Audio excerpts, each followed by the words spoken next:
What's up? I am Attack Slug. Let's mess with Universe Mode. Welcome to Monday. How are you doing? It is the day after the Elimination Chamber, which I did watch last night, live on the WWE Network. So, let us have this match here with Mr. Lesnar and Mr. Swagger.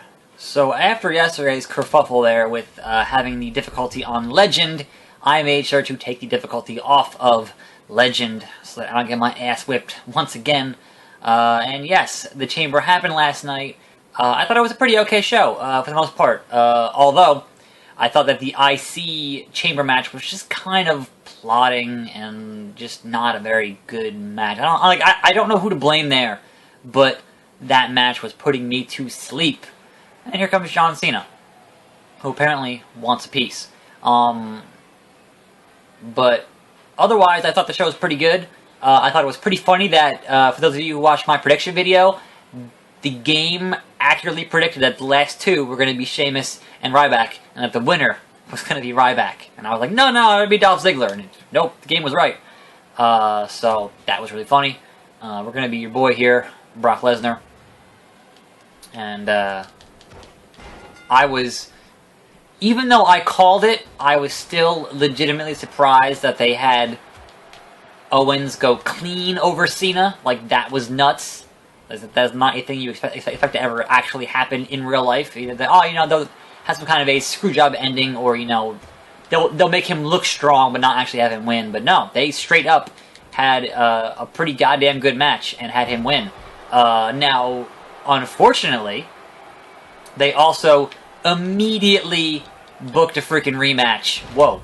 For Money in the Bank, which immediately they think they're just going to have Cena get back his win on that to make him be Cena and always win, blah blah blah. So like that part is a bit discouraging. That they might just immediately have him lose to Cena like 2 weeks later, but you can't do much about it. So they're trying to tell some kind of a story. So it is what it is. I'm matching on triangle here, and he's not doing. What is Brock's signature? Yeah, triangle. So I got the stamina for it. There we go. Triple Germans. So this is the plan. I'm gonna do this to him, and then I'm gonna go after Mr. Cena here. Hey, Cena. No. Hey, Cena. There we go. Pick up Cena. Pick up Cena. Triangle. Triangle. F5 on the outside. By God. That man has a family. That was fun. So, now we're going to get back in the ring like the beast we are. No. L1, Mr. Lesnar. Back in the ring. Please and thank you. And continue just massacring Jack Swagger here.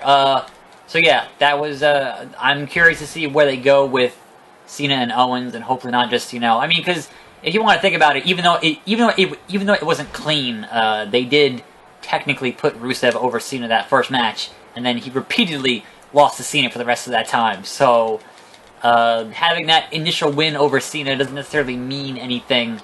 I thought the tag team, chamber match was actually pretty booked. It was booked pretty well. And it was mostly enjoyable. I thought that both Kalisto and El Torito climbing into the top of the chamber was dumb, because guys just kind of sitting there and waiting around for them to fall. Like, that was not. It just kind of looked dumb. And I wasn't a fan of that. But otherwise, I thought that match was exciting, and I enjoyed what I saw of that. Obviously, I did not call the Divas match correctly. I thought they were going to give it to Paige, and they didn't. They had Nikki retain. So the question is, are they having Nikki hold the belt just to conquer the... what the hell is that? Do they want Nikki as the longest reigning Divas champion just to spite AJ because she's married to CM Punk? Is that the only reason that Nikki still has the belt? That's what I want to know. But you would have thought if they also wanted to, you know, get rid of the longest reign of the modern era, they would have had Brock hold that belt until Survivor Series, and then that would have defeated Punk's reign there, but that didn't happen. So I don't know. I'm not sure if they're being spiteful, if they just don't know what they're going to do with that whole division, but in any case, Nikki retained, and I totally botched that prediction.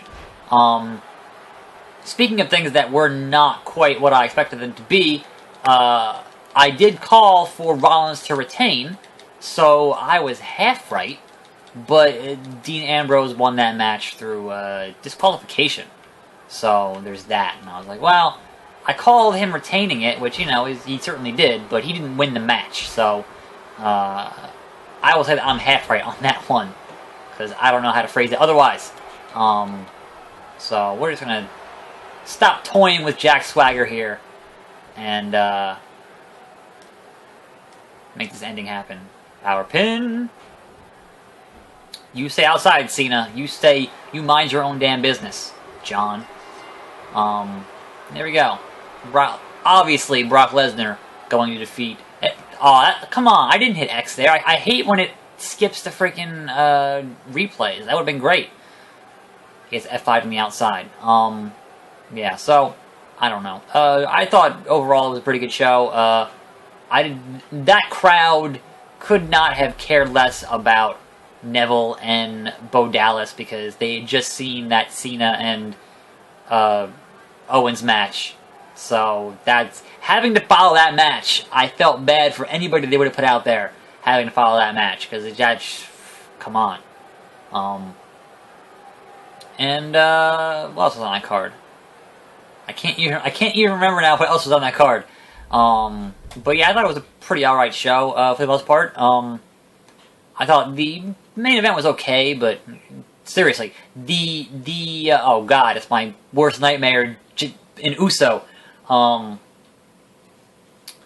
But certainly the core of that card, in terms of being, you know, what is referred to as a one-match show, it was definitely Cena and Owens. Just 100%.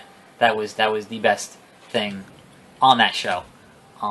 So whether or not they can kind of have any kind of a replication of how good that was at Money in the Bank, which is, I remind you, in 2 weeks. Just this whole extra pay-per-view here in your cycle is insane. Like, 3 shows in like 6 weeks is nuts.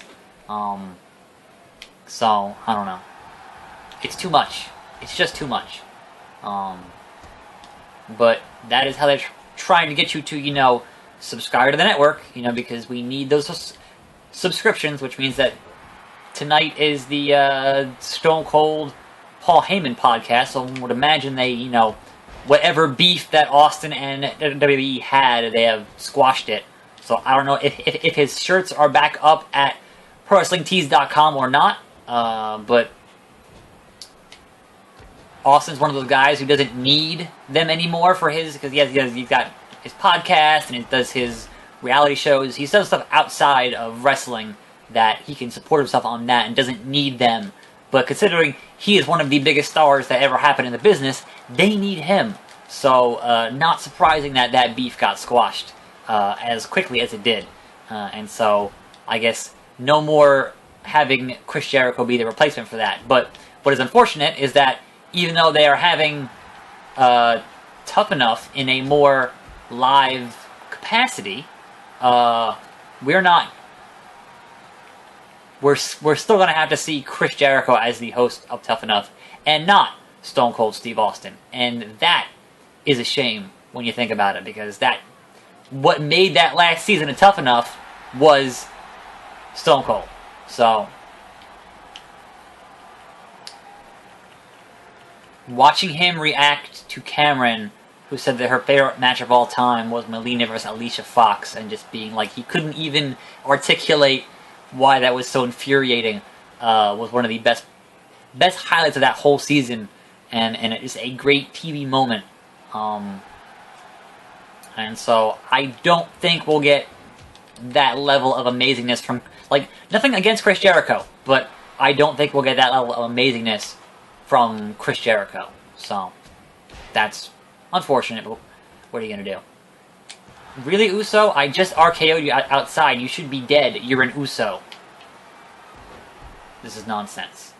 This is why I hate the AI in these games, because, like, no matter what kind of damage you do to them, you still just get dealt a hand of bullshit each and every time.